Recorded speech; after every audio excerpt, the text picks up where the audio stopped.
नमस्कार। लोकसभा चुनाव से जुड़ा कैपिटल टीवी का खास शो 24 करंट विपक्ष बेदम देख रहे हैं आप। मैं हूं आपके साथ पूजा।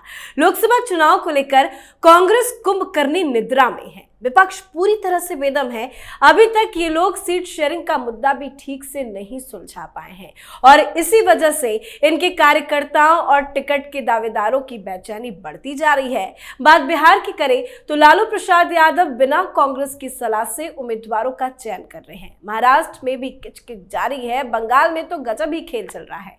कांग्रेस ने पश्चिम बंगाल की 12 सीटों के लिए अपने उम्मीदवारों के नाम तय कर दिए हैं, पर अधीर रंजन चौधरी खुद ही अपनी दावेदारी ठोक रहे हैं। दिल्ली की बात करें तो दिल्ली में कांग्रेस आपके बीच में कुछ भी ठीक नहीं चल रहा है। केजरीवाल पर तो मुसीबतों का पहाड़ ही खड़ा हो गया है। तो वहीं दिल्ली में कांग्रेस चुनाव कमेटी की बैठक भी हुई, तो विपक्ष में क्या कुछ चल रहा है बताएंगे आपको। चर्चा के लिए मेरे साथ स्टूडियो में मौजूद है कैपिटल टीवी के editor in chief doctor Manish Kumar और एग्जीक्यूटिव एडिटर राजीव जी। सर, आप दोनों का बहुत बहुत स्वागत है। धन्यवाद। शुरुआत बिहार से करते हैं। क्या कुछ चल रहा है कांग्रेस पार्टी और आरजेडी के बीच में? क्या बात नहीं बन पा रही है? देखिए, बात नहीं बन पा रही की बात नहीं है। लालू यादव कांग्रेस को उनकी हैसियत दिखा रहे हैं। वहां आप लुंजू पुंजू तरीके से बातचीत करोगे, भाई कौन बात करेगा? लालू यादव के सामने कांग्रेस पार्टी का अध्यक्ष अखिलेश बाबू बात करेंगे? कौन बात करेगा? अब आप बात कर नहीं रहे, दिल्ली में कुछ हो नहीं रहा, सब लोग राहुल गांधी के पीछे पीछे पीछे पीछे अभी तक चल रहे थे। अब वो दिल्ली में मीटिंग करते हैं सारे लोग राहुल गांधी के सामने चेहरा दिखाने के लिए, उसके अलावा कोई ही काम बस इतना ही होता है। नेतागिरी करना है, राहुल गांधी की चमचागिरी करनी है तो किसी प्रोफेसर, जेएनयू के प्रोफेसर आपसे मिलना चाहते हैं, हो जाए भाई तारीफों के पुल, बस खुश। जो हार्डकोर राजनीति करने वाले हैं उनको समझ में आ गया है कि विलंब हो चुका, बात कहां अटकी हुई है। अब आप देखिए, 4 की खबरें आ गई, 4 को टिकट दे दिया, अभी फाइनल हुआ नहीं है कौन सीट पे कौन लड़ेगा, 4 सीट फाइनल कर दिया। आरजेडी वाले खबर बुला देते हैं कि भाई वहां से लड़ेगी रोहिणी, 5 की खबर आ गई, 4 और मैं बता देता हूं। कांग्रेस पार्टी के 4 बड़े बड़े लीडर जो जहां जहां से लड़ना चाह रहे थे, सब जगह पे आरजेडी ने वहां अपने उम्मीदवारों को कह दिया है प्रचार शुरू कर दो। 9 सीट तो ऐसे गया। लालू यादव साफ साफ कर रहे हैं, बातचीत कहां अटकी हुई है कि जहां जहां नीतीश कुमार लड़ेंगे वहां वहां आरजेडी लड़ेगा। कांग्रेस पार्टी को लड़ना है, बीजेपी से लड़ो। अब क्या करें? राहुल गांधी वहां से कहते हैं भाई कन्हैया को बेगूसराय किसी तरीके से मिलना है, यह मैसेज लेकर के गए लालू यादव के पास। लालू यादव ने कहा कि वो खड़ा ही नहीं होना चाहिए बेगूसराय में, वहां उम्मीदवार नहीं होगा आपका।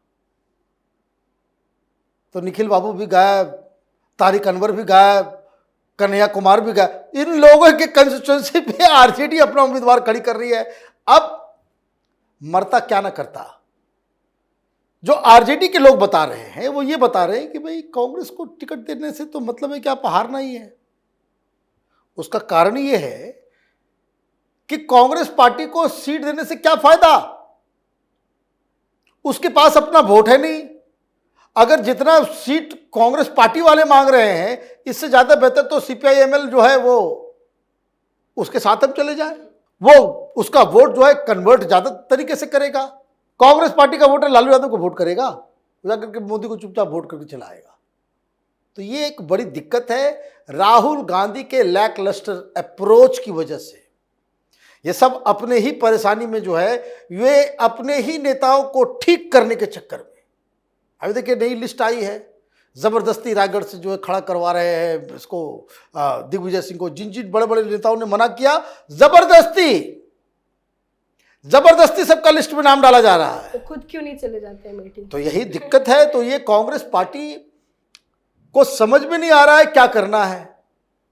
कभी रोना शुरू, भाई हमारे खाते को फ्रीज कर दिया गया। भाई जो काम करना था वो काम आपने किया नहीं, और ये लेट इतना ज्यादा हो गया है कि there is no U turn in politics. हालांकि लगता है कि कांग्रेस पार्टी को इस देरी का एहसास नहीं है, लेकिन दिल्ली में सीईसी की मीटिंग हुई है, क्या कुछ हुआ है इस मीटिंग? देखिए, ये मीटिंग कांग्रेस की ये कोई बड़ी बात नहीं है। ये हर रोज मीटिंग करते हैं, नतीजा कुछ और निकलता है।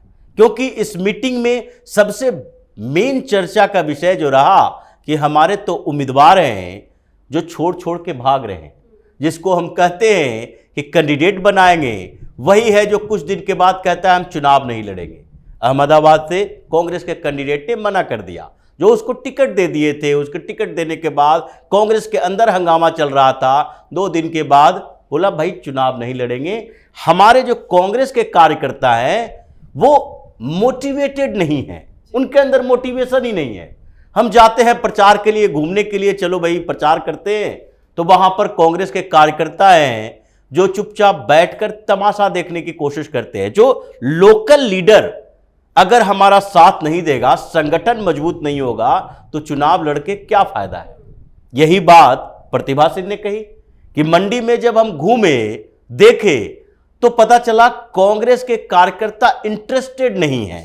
वो नहीं चाहते कि यहां पर कांग्रेस का कोई उम्मीदवार भी बने, क्योंकि इन लोगों को लगता है कि 4 की 4 सीटें हैं जो भारतीय जनता पार्टी जीतने वाली है, तो हारने के लिए चुनाव लड़ने की क्या जरूरत है। तो ये सीईसी की जो मीटिंग होती है उसमें उम्मीदवारों पर चर्चा होती है, लेकिन उम्मीदवार बनाया किसे जाए, किस तरीके से ये चुनाव लड़ने की कोशिश की जाए, इस पर ही आपस में बहुत ज्यादा टकराव है। जब राहुल गांधी, प्रियंका वाड्रा खुद ही चुनाव लड़ने के लिए उत्तर प्रदेश से तैयार नहीं है, तो आप दूसरे को कैसे कह सकते हो कि तुम वहीं से चुनाव लड़ो, तुम अपनी सीट बचा के रखो। तो ये परेशानी कांग्रेस के अंदर चल रही है और ये अभी लंबी खींचेगी, क्योंकि कई राज्यों में इनके सहयोगी पार्टनर जो हैं इनको अपनी औकात दिखा रहे हैं। मतलब चुनावी मैदान में ही कोई नहीं है। लेकिन जो बात आपने विपक्ष की बिहार में समझाई, क्या वैसी स्थिति कुछ महाराष्ट्र में भी नजर आ रही है? वहां भी तो आज मीटिंग हुई, सिर्फ मीटिंग ही कर रहे हैं लोग, फैसला नहीं हो रहा। आप ये समझिए कि ये द लेवल ऑफ मिसअंडरस्टैंडिंग जो है वो कैसा है। 6 महीने हो गए ये इंडी गठबंधन नामक जंतु के पैदा हुए, और शुरुआत से हम लोग कह रहे हैं कि ये होगा नहीं। अभी आप देखिए कि मीटिंग पे मीटिंग, मीटिंग पे मीटिंग, मीटिंग पे मीटिंग, ये तय नहीं है कि एमवीए में कौन कौन होगा। एमवीए में कौन कौन होगा ये तय नहीं है। मुझे एक बात बताइए कि भाई समाजवादी पार्टी, ये ओवैसी की पार्टी, एमआईएम, ये सब लोग मिल के बनाए थे ना मुख्यमंत्री उद्धव ठाकरे को। ये लोग मीटिंग में हैं, वो 5 सितारा होटल के अंदर, वहाँ हॉल में जहाँ एमवीए बनाया गया था, जो तमाम पॉलिटिकल पार्टीज जो इकट्ठा हुई थी, उसमें से कितने लोग हैं, क्यों छोड़ के चले गए, क्या चल रहा है। और ऊपर से जब भी कुछ ऐसा लगता है कि चलो भाई आज फैसला हो जाएगा, कल कुछ हो जाएगा, ये हो जाएगा, ये संजय राउत जो है वो अवतरित हो जाते हैं। कह दिया भाई प्रधानमंत्री जो है औरंगजेब हैं, मैंने आ बैल मुझे मार, मैंने बचा कुचा जो कुछ भी है। लेकिन इसका फायदा तो पीएम मोदी को ही मिल जाता है। देखिए फायदा, देखिए बदजुबानी आप करेंगे तो आप तो जाएंगे। दिक्कत क्या है कि अभी इन लोगों को अभी दाल चावल का भाव जरा सा भी पता नहीं है। लोग 7वें आसमान पे रह रहे हैं। संजय राउत वगैरह जो है ये 7वें आसमान पे रह रहा है, पता नहीं क्या क्या बकवास जो है वो टेलीविजन पे आकर के कर देता है।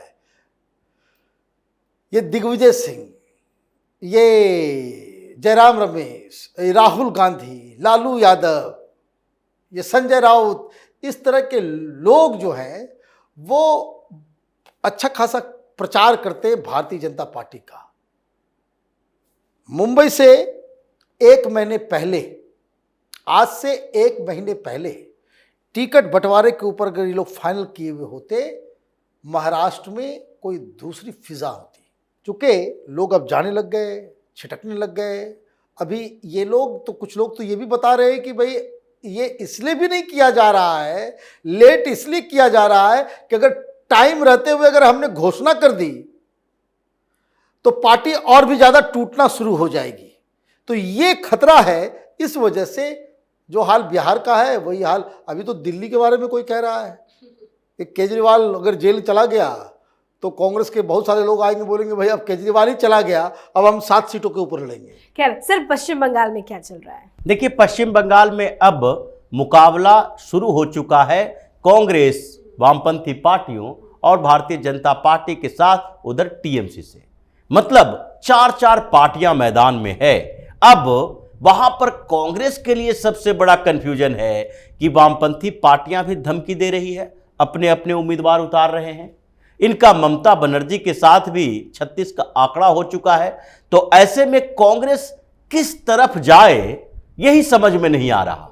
अब इसने जो पूरी स्ट्रेटजी तैयार की है उसमें देखा जा रहा है कि कहां कम्युनिस्ट पार्टी हमें सहयोग करेगी, अगर छोटे मोटे अर्थों में, तो उन जगहों पर हम कुछ ऐसे नेताओं को उतारें जो दिल्ली दरबार में आकर शीश झुकाते हैं। जैसे आप देखिए, इतने समय से सीट शेयरिंग की बात चल रही है और अधीर रंजन चौधरी कह रहे हैं कि हमने तो अपना सीट फाइनल कर लिया। कांग्रेस में सीट अगर अपने अपने स्तर से फाइनल हो, जैसे ये दूसरा नाम है अधीर रंजन चौधरी का, इससे पहले कमलनाथ के बेटे नकुलनाथ ने कह दिया था छिंदवाड़ा से हम चुनाव लड़ेंगे। पर ये मनमर्जी चलती है क्या कांग्रेस पार्टी में? कांग्रेस में अब मनमर्जी चलती है इन लोगों की, क्योंकि कांग्रेस में चुनाव लड़ने वालों की संख्या कम हो रही है।